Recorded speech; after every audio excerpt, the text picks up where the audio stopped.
Welcome to Politics Done Right. My name is Egberto Willies, your host. Thank you so kindly for being a part of our show today. Good morning, Houston. Good morning, Harris County. Good morning, Texas. Good morning, the United States of America. And of course, good morning to the world. Good morning, everybody. We are going to have a great show for you today, as usual. And you are going to have a great day because you will make it that way. Good morning, control room, our bastion of geniuses. Why are you? Oh, goodness gracious. So early, So Monday. so Monday. It's so Monday. It is so How was your Monday. weekend? Your anniversary weekend, I understand. Well, actually, wait. The anniversary weekend was is past, but this weekend was my wife's birthday Celebration. weekend, and she Ooh, went. Yes, so we had to take care of her, both Ashley and myself. So that's what occurred this weekend. How well, was excellent. your weekend? Not long enough. Oh yeah, I know, I know. I can't. I knew how tired I was going to be today, so I did my spinning last night. I don't know if it was a good idea, but I did it. But anyhow, Yes. what's going on down in the central station? Well, I was actually spinning myself, a little dizzy this morning, but that's normal. We have some wisdom from Jack that'll set you spinning. Here you go, Jack. Okay, Good spin morning, me, Jack. Egberto. Good Good morning, morning, sir. Egberto. How you doing? Okay, this is a couple of affirmations I get from a friend named Brett. Let's hear it. Patience, tolerance, and a little love.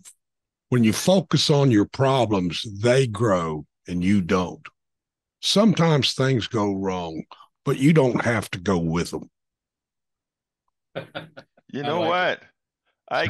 I like that. Sometimes some things go wrong, but let them go. You don't have to deal with it. I kind of like that, Jack. Was that yours completely? No, this friend sends me some informations Also, and you're serious when you said this friend sent you something. Okay, yes, got you, yes, yes, yes. got you, got you. Shout Love out it. to shout out to you, Brett. There you go. Shout out, Brett, if you're listening, from the one and only Jack Van Beber. Anyway, we have a great show for you today, but don't forget, this is your show, no matter what. Even though we have planned many topics to talk about, you can always call and change the topic. Want to welcome Melanie Keelan from Barcelona, Spain, in Europe, for being with us early this morning for us, afternoon for her. Anyway, folks, we're gonna have a great show for you today. We want to make sure that you're a part of it. Please remember that you can go ahead and reach us in many different ways. Specifically, you start by 90.1 FM on your dial if you so choose. Alternatively, you can download the TuneIn application from Android, or I didn't mean in the Play Store or the Apple Store. Alternatively, again, you can stream from our website directly, kpft.org, kpft.org. Click that listen button and you can listen to us live. You can also, of course, while there, if you're so inclined to keep this station afloat by sending us a few of those dollars, because again, this is a public station funded solely by its listeners, which means everything that you hear here is for you, not coming from a corporate entity trying to, you know, you know how that works. Anyway, likewise, you can watch the show directly at the KPFT Facebook page. That is at facebook.com/KPFT Houston, facebook.com/KPFT Houston, or you can watch it on YouTube for those YouTubers who have that phone and love to watch their shorts on YouTube, etc. You can watch us live on YouTube, Politics Done Right TV, TV. And of course, you can get the podcasts of all our clips and everything else by simply going to politicsdoneright.com/podcast. Politicsdoneright.com/podcast. Give us a call at 713-526-5738. Is there anything that's bothering you? We had an eventful weekend. where we went from thinking we were absolutely going into a government shutdown, but instead, Kevin McCarthy did what he should have done in the very first place to remove the anxiety from the American population that somehow our government was again going to go into an irresponsible and expensive shutdown. He did the right thing for a change. But you know what? He knew he was going to do the right thing, irrespective. And beforehand, though, I want to before I get into the subjects or anything, because this is disconcerting. Right now, I think a lot of people look at McCarthy, the Speaker of the House, the person holding back progress, as well. He caved, or he went ahead and he did what was necessary to keep the government open. Great job, etc., etc. But I want you all to understand what was going to happen in that Congress had Matt Gaetz, one of the obstinate, precocious uh, representatives from Florida, who currently has McCarthy against the wall. The budget, had he passed the budget, or the type of CR, that's continuing resolution, to keep the government funded for 45 days. Had he done what these folks were asking to get done, had he done it, I tell you what would have happened. But before I go into specifically what would have happened, let me throw it to Brother Reynolds, who wants to make an important statement. Come on in, Reynolds. Egberto, I was listening to Arnie on the way in with Mm-hmm. Scott Braddock from the Austin Mm-hmm. newspaper, and his reporting on the Shutdown. Paxton, Oh, the the Paxton Paxton. thing. Yeah. Uh-huh. I am so disgusted with Texas Yeah. politics. I didn't I hear it, mean, but what did you hear? well, they were talking about the $3 million donation to Oh, yeah. Patrick. Patrick. Yes. Yes. Yeah, the $3 million payoff. Yes. I mean, it just seems like you can do anything you want in Texas politics, whether Yes. it's legal or not. Anything you want. And you better believe I'm going to be at the voting ballots. You better believe I'm going to be at those voting machines next time, because I But will be voting against these clowns. I'm so sick of this garbage. you know what's the problem, though? I am glad you brought that up, because a lot of people here, we have such short-term memories, Howard, because a lot of people don't know that the Senate, look, overwhelmingly, the House is Republican. Overwhelmingly, Republicans voted to oust, to impeach Paxton. Not Democrats. Democrats did as well, but it's a supermajority in the House, and overwhelmingly, Republicans voted to impeach Paxton. And then it goes to the Senate, and they're paid off. Specifically, Paxton is paid off. Everybody's scared of what Paxton can do with the money that folks are going to send his way against these Republican senators. They paid off. They got 3 million, and then he had the audacity after the vote to come out immediately after the Senate voted not to impeach, and attack the Senate, attack the House for having impeached Paxton. You're so right that we need a wholesale change, but nobody, you don't hear the media talking about it. Well, you did, but you Well, don't you hear just them. heard them. Right. You You just heard the did. media talking about it. The You did. independent media, which Right. should say Exactly. something to folks to support the radio station at 713-526-5738. We've got membership coming up. You want to be a member of this freedom, this free press? You know how to do it. Now, I hijacked your show, and I'm sorry, No, but no, getting back no. to Matt Gaetz, Yes. yeah, getting back to Matt Gaetz, I saw him on This Week. What a Yes. deplorable, disgusting little creature. Yes. I mean, come on, man. Really? Yes. Yeah. Like we said, this is our show, everybody's show. So, folks, if you want to call and comment about these issues or any other issues, please give us a call at 713 526-5738. I have subjects to cover, but I always prefer your voice. And that comes directly from our hearts. We prefer your voice because, again, this is your station, 713-526-5738. But before we went to the subject of Paxton, uh, I was discussing exactly what was going to happen had they passed the CR the conservative wing of the Republican Party wanted to pass. The draconian cuts that were going to be going towards food programs at schools, that were going towards food. Already, we have begun on October 1st. Most of the emergency measures, the social services measures that were passed during the COVID pandemic, they are gone. The extra SNAP, the student loan forgiveness, the support for uh, children whose parents are working, childcare, all of that effective today, or when is October 1st? Effective yesterday, are gone.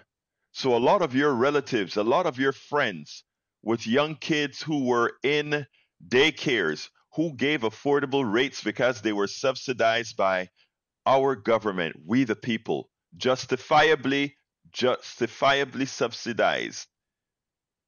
It's gone.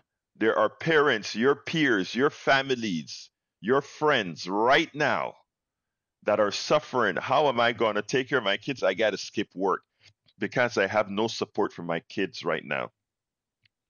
The extra food stamps that I used to receive because I am working, but Walmart doesn't pay enough. That private employer doesn't pay enough. That other person doesn't pay enough. So, and I'm doing a full 8 days work, intelligent work, but I can't make it. The prices of food went up, not because anything else went up, but because the plutocrats, the oligarchs, those who run our food supply, they decided that they had the power to raise rates.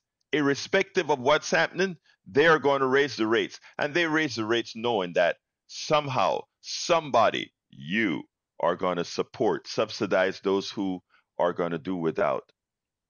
Look, the math is simple. I'm going to play a piece later on that's going to make this even better. And Eric, stop. I'm glad you put quit taxing via inflation over spending, because it's a silly statement, my brother. It's an uninformed statement. The thing about taxes, unlike certain policies, is we know it is a fixed something that we can see, we can touch, we can see the results of. This isn't conjecture. Our current economic system moves money to the top. That's what it does. And the way to fix that right now, before we can fix the entire economic system, is to tax that back into the economy so that we can provide that, to provide services to people who have been maligned and attacked by an economic system rigged to screw them. The only way around that is taxing it back into the system. Before I continue my rant, let me go to Harry. Come on in, Harry. Good morning, Berto. How are Good you this morning, morning? sir. How are you doing this morning? Oh, I'm doing okay, hanging in there. I just had to comment on what Howard said and what you're saying about with the politicians and what the oligarchs and plutocrats try to do to common, regular working folk and screw them. I want to first start off by saying congratulations to your wife having another birthday and continuing to prosper on this earth. Your wife, Linda. You Thank can you, tell her sir. Papa Harry said happy birthday. I Well, will what I tell want her. to say is I'll make two comments. I listened to Arnie as well as Howard was listening to, and I do like Bill Curry. Oh, sorry. Not Bill. Well, I do like Bill Curry. He's in the second half hour. Scott Braddock. I like a lot of the comments he makes about Texas politics, and Howard's absolutely right. The people here in Texas, these politicians just feel that they can that they can just dupe the public, and they can do anything. And Howard is absolutely right. You got to vote these people out. They're clowns, they're corrupt, and they just screw people. And then in the second half hour, Bill Curry commented on what Tim Scott said, that fool Tim Scott from South Carolina. Yeah. He said, he, as my brother and I were talking off air, I'm sure you know about Bill Cosby's Fat Albert, right? Yes. That cartoon he did. Well, yes. He had a character on there called Dumb Donald. And my brother likes to refer to Tim Scott as Dumb Donald because what Arnie said near the end of her program there was that that slavery or the Great Society was harder than slavery. That was obviously, we know that the Great Society produced a lot of jobs for people of color. A family friend of ours, they got jobs because of the Great Society. And that fool Tim Scott, who's just misguided and just does whatever his little slave masters like Lindsey Graham tell him to do, they're just totally misinformed and just totally doofus and just and they're just they just don't know, and they just mislead the public. They just don't understand. Harry, you're going to like the other piece. I'm going to refrain a bit from the stuff about the what occurred over the weekend. He's a fool. I'm going to refrain from the RNC, right now the RNC, what occurred, and I'm going to play a piece so that people can hear exactly what Tim Scott said, because also the former RNC chair. All right, so I'll play that right now, and then we'll take it on the other side. I want to make one more comment before I go. Before I go. Go ahead. Doobie Brothers song. Actually, that song is called "What a Fool Believes." I was listening to that over the weekend again, and don't be what a fool believes. Be what that song does talk about. Be a wise man that can reason away. Thank you, brother. Don't be what a fool believes. Have a good day. Harry, thank you always listening, calling, and being a part of the show. Folks, so 713-526-5738. I ask you kindly, do not wait until the end of the show where we get a whole bunch of calls at the end and I have to rush people. This is your show. I know sometimes you want to hear the beginnings parts of our commentary so that you can, comment about this. So that's what I'm going to do. I'm going to start with what Harry just brought up about what Tim Scott had to say at the debate and in other places, and Steele challenged it. So let's go to that, and then I'll take it on the other side. Rachel Amato played a clip from the Wednesday debate of Senator Tim Scott that came out and said, "Oh, America is not a racist country." The black senator Tim Scott, this is, "America is not a racist country, and it all is great." And then she brought on RNC chair Michael Steele, who was the first black RNC chair. Actually, he was placed there to sort of to counteract Obama at the time. He didn't last very long. I think after 2 years, he was gone, something like that.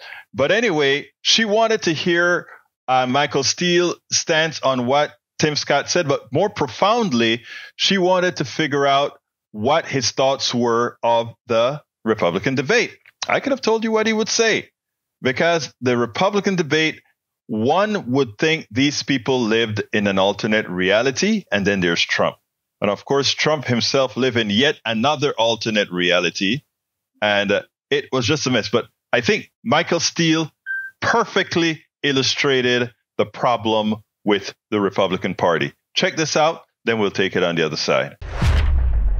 America has suffered because of slavery, but we've overcome that. We are the greatest nation on earth because we faced our demons in the mirror and made a decision. Our nation continues to go in the right direction. It's why I can say I have been discriminated against, but America is not a racist country. Never, ever doubt who we are.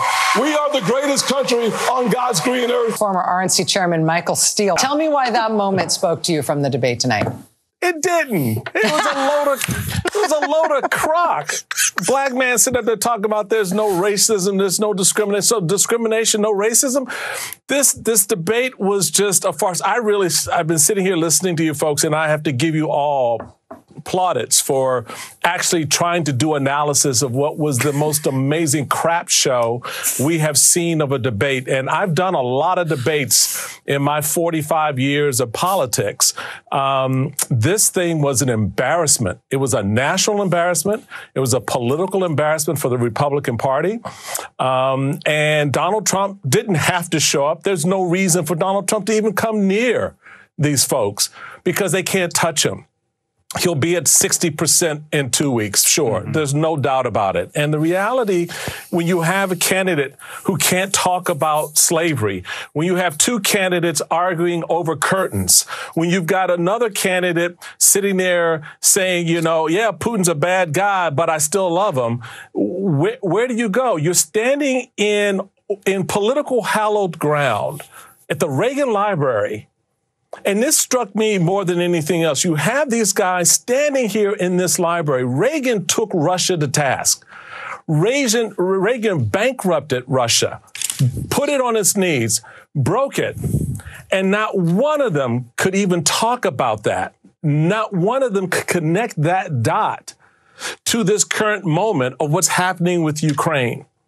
And that says a lot about this troop of candidates and the state of this party. And the other takeaway for me, Rachel, Democrats, I don't know why the hell you are tied with these people. How does that happen? What are you doing? Why can't you communicate coherently to the American people, you got this, and then you've got what we've done over the last 2 years? I don't get it. So the whole campaign is setting itself up to be a Donald Trump bloodbath on the Constitution, on democracy, because he's going to continue to appeal to the lowest common denominator because seemingly no one knows how to counter that narrative. Michael Steele could not have been more right. For all practical purposes, the Republican primary is over. And it's over with Trump winning in a landslide. And Trump intends to have, as Michael said, a bloodbath. It's going to be who could get to the bottom of the pail quicker to determine who's going to win the election of 2024 if we allow him to do it. What needs to be done, of course, is quite a bit different. What we need to do is fight with all cylinders flowing. For a change, the Democrats need to leave what they are normally used to use, which is ivory tower consultants, and they now need to go into the communities effective now. They need to go to the social media influencers effective now. They need to go to the independent progressive bloggers and news stations effective now. If they have any inklings of what Republicans have done over the last several years to actually effect their brand and allow the cauterization of their beliefs into the minds of people, that's what they've done. They've infiltrated every aspect of your life. The progressive consultants out there in their ivory towers in Washington think they can throw a few commercials on air, a few ads on air, a few radio programs, a few ads in a newspaper, whatever, and think they're going to make a difference. That's not how it's done. Michael Steele, you nailed it on the Republican debate.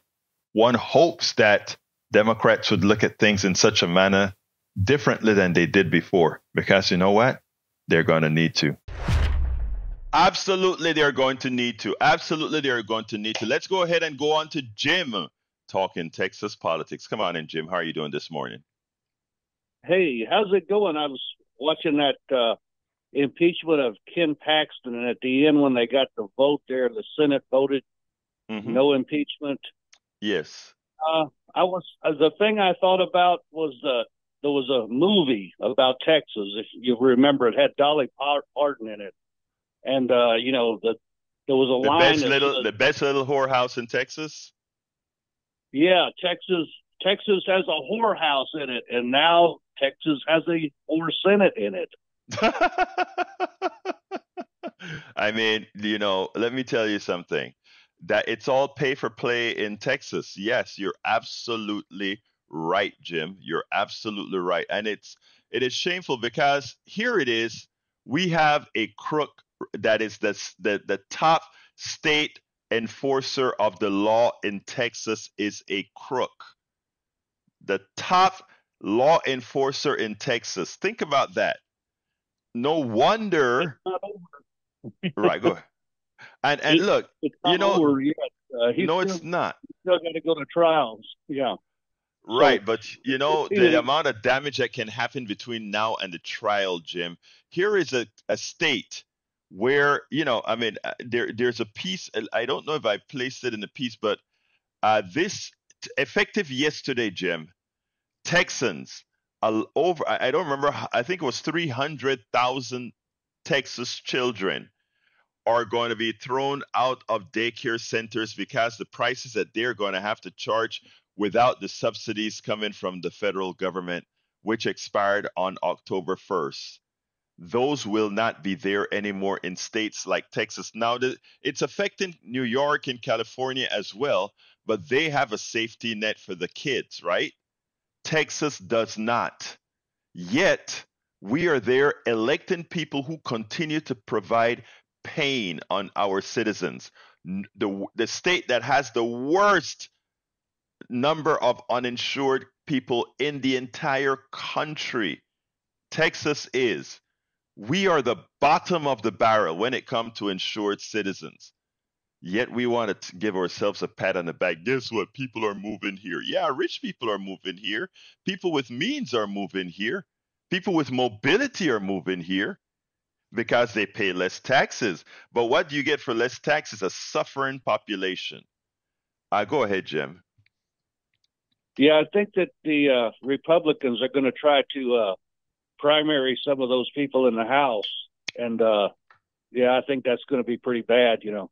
But you know what, Jim? Let's put it this way. I think I think it's a good thing for them to primary those people who voted against to impeach Paxton. But there's another good thing that needs to occur after that. And then those who got primaried, those who voted to put Paxton out, I hope, and I'm saying this with a heavy heart, just I hope in those primaries they win, not the MAGA folks. I hope those who had the pelotas to impeach him win, to start to show that Texas are going to break that fever, break that thing that says, let's keep voting for people who are kicking us in our butts.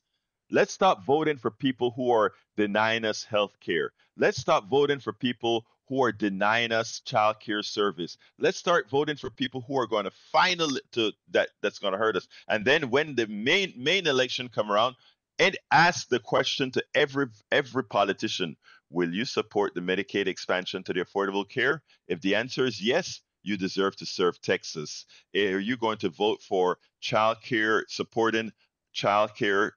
Yes or no? If the answer is yes, you deserve being supported as a candidate in Texas. Because again, people don't understand the amount of poor people in Texas, the amount of people that are suffering in Texas. And if you elect those kind of guys that continue it, take $3 million, as Howard said earlier, makes no sense. Jim, anything else you want to add before we move on? No, that's it. Have a good show. Thank you very much, sir. Thank you so kindly for calling. All right, folks, give us a call, 713-526-5738. We're about halfway through the show, and we haven't heard from but two people thus far. 713-526-5738. Remember, I have a full show, but I much prefer to hear your voice, what's on your mind, etc., etc., etc. Let me give you an example of what the Republican Party so far has been represented. There was a segment with both Republicans and Democrats on Jake Tapper yesterday, and when the question was asked, what does Republicans really stand for? What are they ready to provide? There's a piece. Well, let me just go ahead and play this for you as we wait for our other calls. 713-526-5738. Wake up, Houston. We're talking some important stuff right here. Here is that piece. I guess Matt Gaetz wanted to put McCarthy on notice. He wanted him to know that come this week, he is going to call motion to vacate. He's going to get rid of the speaker. And to what he says is that, you know what? If McCarthy ends up as speaker by the end of the week, it's because the Democrats would have owned him. The Democrats would have supported him. But he's a goner. Of course, most of the Democrats are coming out and saying they're not going to give a lifeline to McCarthy. Of course, I think there may be some underhanded deals that McCarthy already got for keeping the government open. That's my hunch, but who am I? But anyway, above and beyond, Jake Tapper did a great thing. He pretty much ridiculed Matt Gaetz, who came into the studio live, but he did it with a hunk of class. I want you to check this out, and then we'll take it out on the other side, because this is important. You have to make these guys exactly who they are. Check this out. We'll take it on the other side.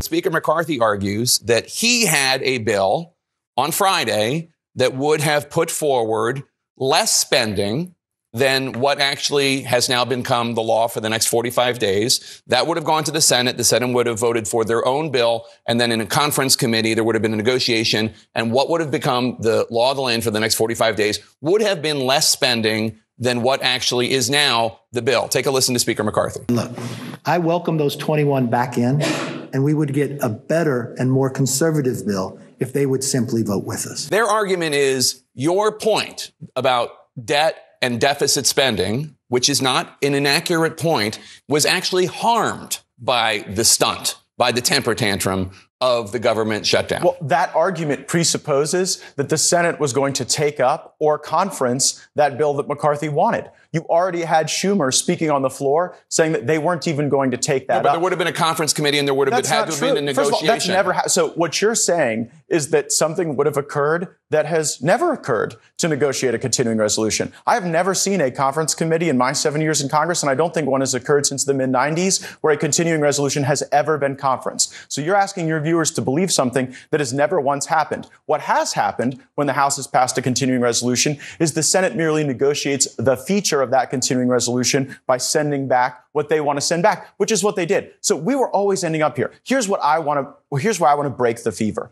Since the mid-90s, this country has been governed by either continuing resolution or omnibus spending. And you have voted for continuing resolution in the past. Well, I'm 5 years sober voting for continuing resolutions, and I should note that during those years, President Trump was growing the economy. But January marked a difference. Deficit. Yeah, and you know what? Growing the deficits as well. I regret growing the deficits as well. But we were growing the economy, and look. You're talking about the national debt. You were growing. What did he add? $7 trillion, $8 trillion to the national debt? I did not stand with Donald Trump on all of his spending priorities. I voted against way more than I voted for. My point is, I don't know what this shutdown did to help the cause. What shutdown? The shutdown that almost happened. Okay, so there wasn't a shutdown. So the threat of shutdown that you created. We have to break the fever. We have to move to single subject spending bills. You broke a fever? No, we didn't, unfortunately. That's why we have to now move to vacate, because we have to get a system where the House and Senate will negotiate over each of these agencies of government independently. And I understand that in divided government, that means that you have to take into account the views of Senate Democrats, the views of the White House. But what I want to do? You understand that? Of course. Because you're on the floor of the House talking about what Kevin McCarthy needs to do is to allow line item vetoes by people like you. That's not true. Line item votes against the salaries of people who are investigating Donald Trump, the salaries of individuals who are offering sweetheart deals to Hunter Biden. That, to me, is not the language of somebody who understands the balance of power in House and the Senate and how all legislation actually functions. Well, I think I do. That, to me, is the language of somebody who is looking for clicks and likes and Fox hits, not somebody who actually is trying to reduce the debt.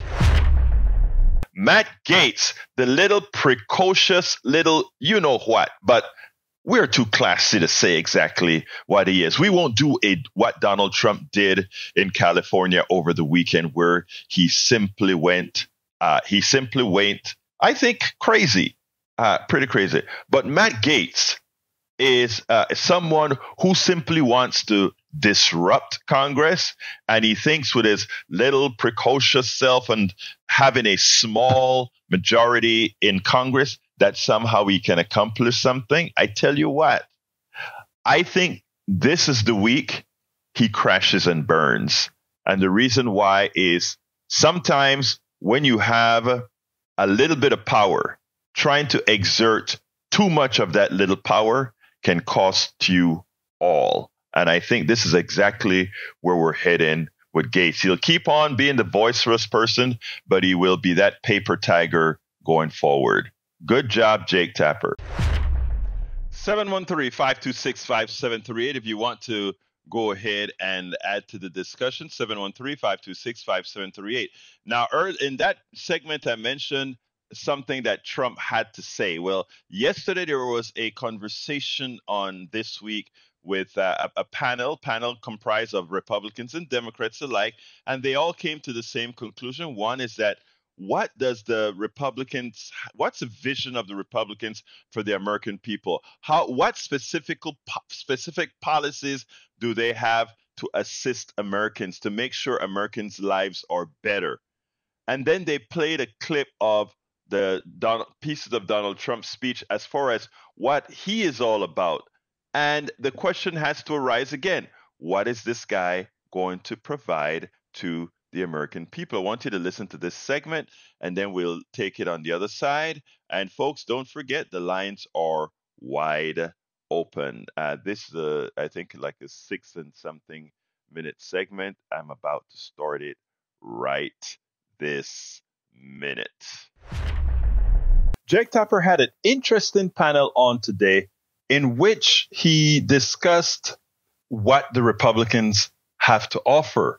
One of the panelists said he cannot figure out what Republicans want to do to move society forward, to move Americans forward. And the Republican panelists on as well just about echoed the same. Interestingly, what Jake Tapper did was played a segment of Donald Trump's speech, actually several little segments of Donald Trump's speech, where he showed how crude he was, how uncivil he was. He went after Nancy Pelosi. He went after, it was just barbaric, the things that he had to say. And then they came back. I want you to listen to this, and then we'll take it on the other side. I have no idea what it is the Republican Party wants to do in the United States of America that's going to solve problems for people. Say what you will about the Contract for America. It had a program. I'm old enough to remember when Republicans had conservative ideas to solve problems like cap and trade was a Republican idea to deal with the environment. The healthcare marketplace that Governor Romney had was a Republican idea to deal with healthcare. What is the conservative market-oriented solution to the 23% of Americans who are in the sandwich generation who are trying to deal with their parents on that? Trying to deal with their parents who need prescription drug costs and trying to deal with their kids who have learning loss from COVID. So I don't know what the Republican plan is. Well, let us hear from one of the leaders of the Republican Party right now, Donald Trump, who leads all the polls to be the presidential nominee. He was in California at the Republican Party convention in California. And here is some of what he had to say to the delegates there. If you rob a store, you can fully expect to be shot as you are leaving that store. If somebody's beating you by 10, 15, or 20 points like we're doing with crooked Joe Biden, let's indict the motherfucker. Let's indict. We'll stand up to crazy Nancy Pelosi who ruined San Francisco. How's her husband doing, by the way? He's still suffering from that. And it's still painful for that. This is her husband of many decades. She loves him, and it's painful for her to, and he's making light of it. This is the exact type of extremism, cruelty that is eroding the foundations of our democracy, and that Americans are rejecting, that I am rejecting, that we ran against in 2022, wholesalely rejected for the first time in West Michigan history. And Americans are rejecting it across the board, and they're going to reject it again. Yeah, what people want to hear, Jake, and to answer Jamal, close the border, right? We've got to secure our border. We've got to figure out what we're going to do with immigration. We got an immigration crisis in America, right? You talked to AOC about this. You know, we've got to figure out what we do with our spending, right? She says, the rich aren't paying their taxes. Listen, the top 1% of wage earners in America make 24% of the income, pay about 50% of taxes. The bottom 50% pay about 2% of taxes. I think she's talking about the top 0.0. Okay, but my point, there is a marketplace of ideas. American people deserve better. They deserve a debate on these ideas. Yes, I agree. What's the Republican strategy? I'm still waiting for the strategy that takes gas down from $5 at the pump. Yeah. The President of the United States released some strategic oil preserves. Listen, we've had incomes go up. We've seen wages go up for Americans. Inflation is going down. We're growing the economy from the middle class, how as the president says, from the bottom up. The Republicans do not have a plan to help the middle of America solve its problems. Congress. Before, I want to take what that Republican panelist said lastly. I mean, he came up and he said, oh, wait a minute. I think 10% of the rich pays something like 50% of all the taxes. And, he thought he was saying something positive to say it somehow like the other folks are stragglers, not realizing that is the exact outcome of income and wealth inequality. If all the money and wealth is accumulated by the few, then the few are the only ones that will have the kind of monies to pay taxes. And that's where what we have. They accumulate all of the money and they want to pay less taxes on all the money they have acquired from the rest of us, that they have pilfered from the rest of us. So let's be clear here. Whenever you hear somebody talk about, well, look, all those rich people are paying more of the taxes, accept it. It is true. But the only reason they're paying most of the taxes is because they took all of our money. And you pay taxes as a percentage of the money, and that they are paying that much of the of their wealth into our coffers shouldn't be something these Republicans should want you to hear, because any thinking person realizes immediately if they're paying most of the taxes is because they have all the money. So I just want to get that out of the way. But what the Democratic panelists had to say afterwards was important, where he talks about, well, yeah, it's true, but inflation is coming down, wages are going up, etc. Unfortunately, I think that's not enough for Biden to say. That's not enough for Democratic panelists to say, because there are a lot of people that are just not feeling that. Median and averages doesn't help half the people. So let's be clear, half or more of the people don't get help when we look at things from the median standpoint or from the average standpoint. That's a mathematical thing. So anyhow, it is important that this message be honed in on. The other side has nothing to offer to middle America, to poor America. Not one thing. You have a president that's unhinged, that goes out there and talks about shooting people, that goes out there and praise Nancy Pelosi for having had her husband injured by one of his followers. It's simply a mess. All right, folks, please, let's go to FJB. Republican strategy seems to be on topic. Go ahead, FJB. Yeah, you realize what you just said, right, FJB? Yes. Thanks. Have a good day. Okay. Oh. I want to bring Johnny in next, but the caller wants to say F FJB, and I'm going to, I'm going to discuss that. I am going to discuss that. I don't know who you really are, who just called to speak about Joe Biden, but bring Johnny on the line as well. But let me just say this, my friend. I hold no animosity to what you want to say when you called and said FJB and then ran. In other words, you had no desire to support the reason why you said FJB, meaning you know what to Joe Biden. But let me just tell you something, sir.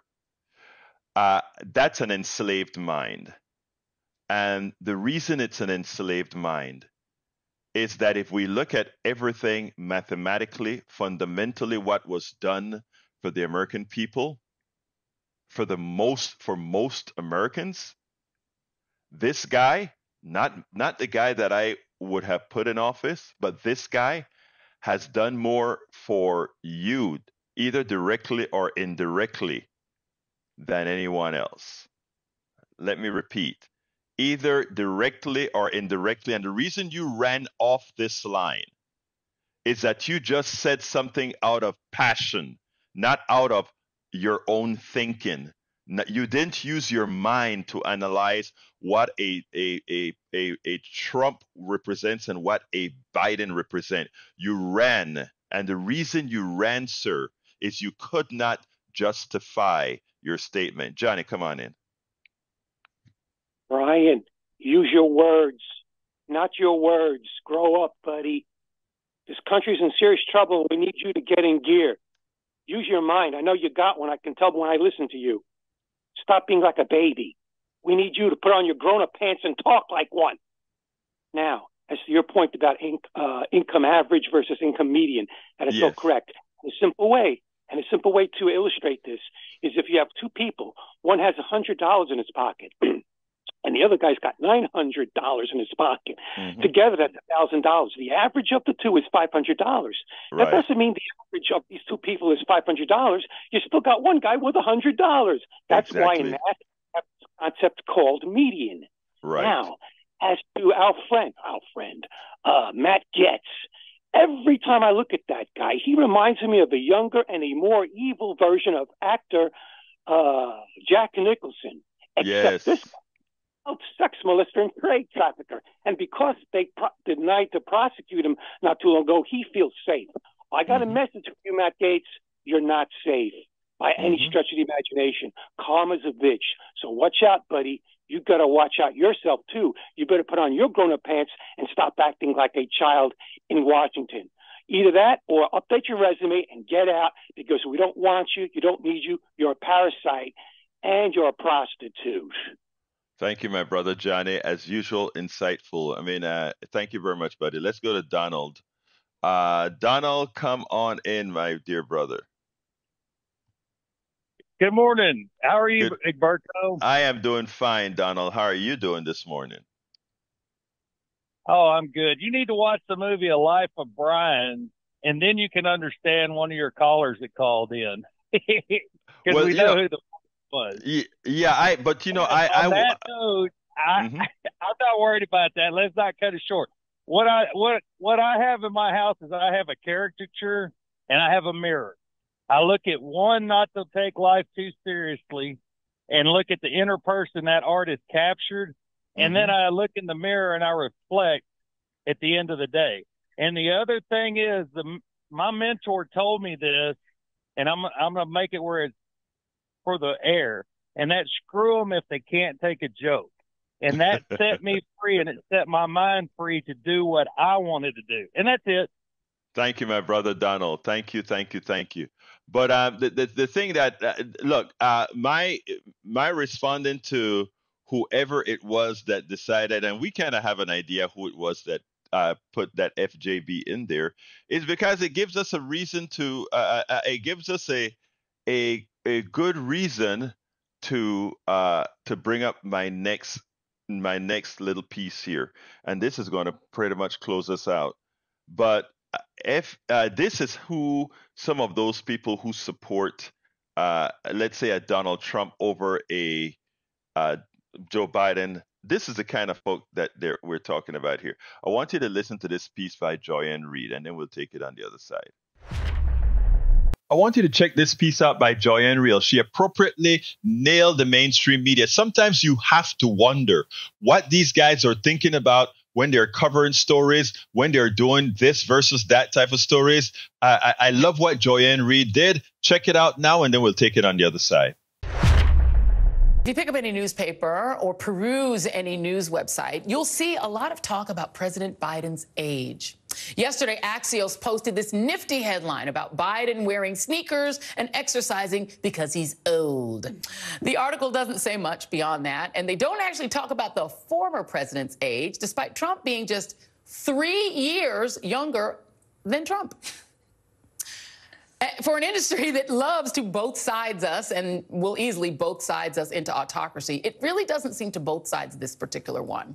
If they did, there would be robust conversation about Trump's age, or more importantly, his mental acuity. Recently, he told supporters that it was Jeb Bush, you know, Jeb, the former Florida governor, who led us into the Iraq War. When I came here, everyone thought Bush was going to win. They thought Bush because Bush supposedly was a military person. Great. You know what? He was a military. He got us into the Middle East. How did that work out, right? But they all thought that Bush might win, Jeb. Yeah, Jeb's the other one. I'm still waiting for a long dissertation from a myriad of fair and balanced news organizations about that gap, or any of the other times that Trump was confused or incoherent. Belgium is a beautiful city.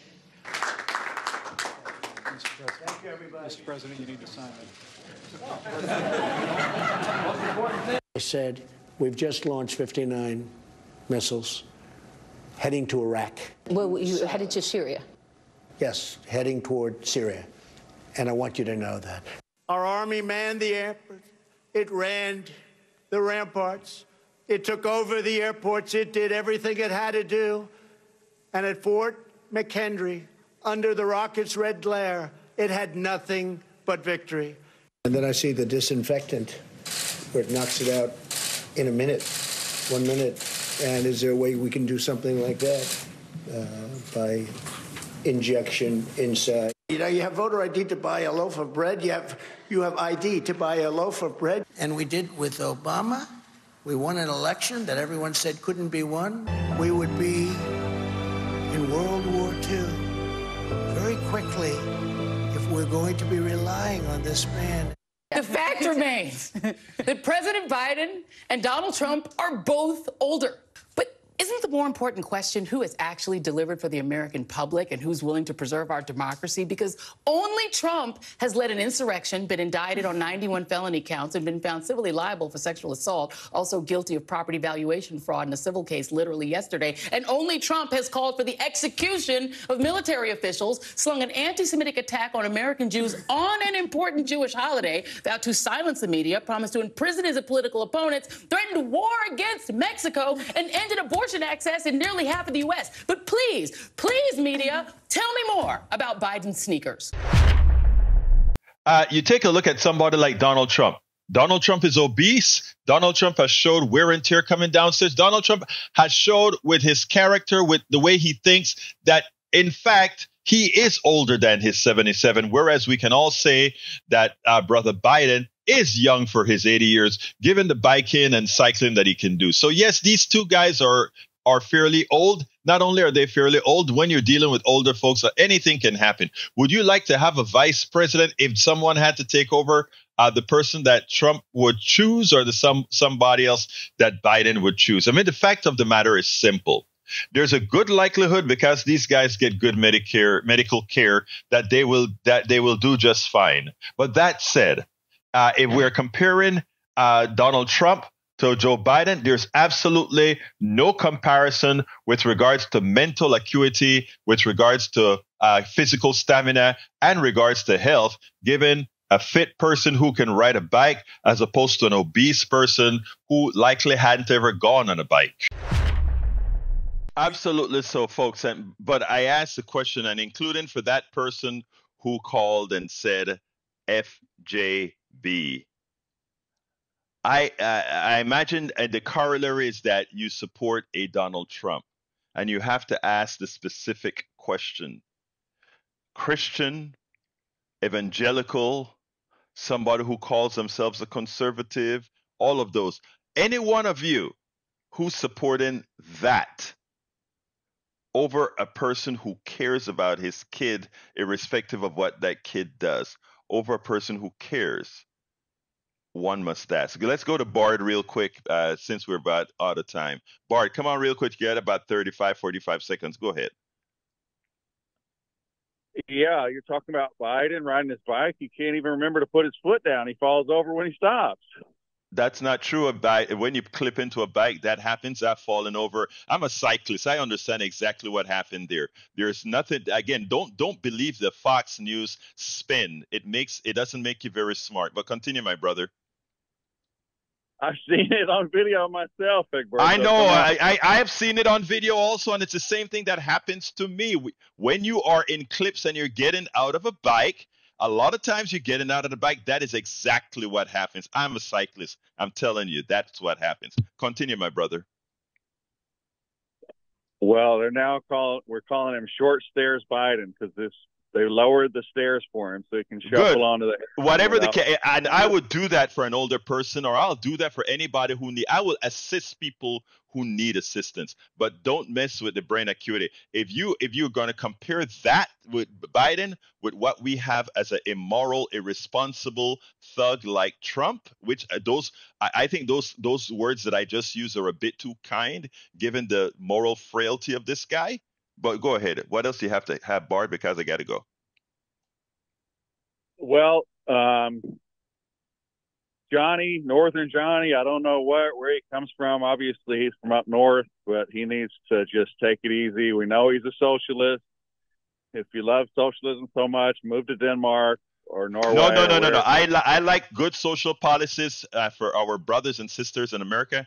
That's what I will continue to work for, and that's what we'll eventually get when people smarten up and decide, you know what, we're not going to let the corporatocracy take all our money and transfer the wealth. Thank you so kindly, Bart. Call a little bit earlier the next time. I love your commentary. All right, I got to get out of here. I want to go and thank the studio. Come on in, Howard and Jack.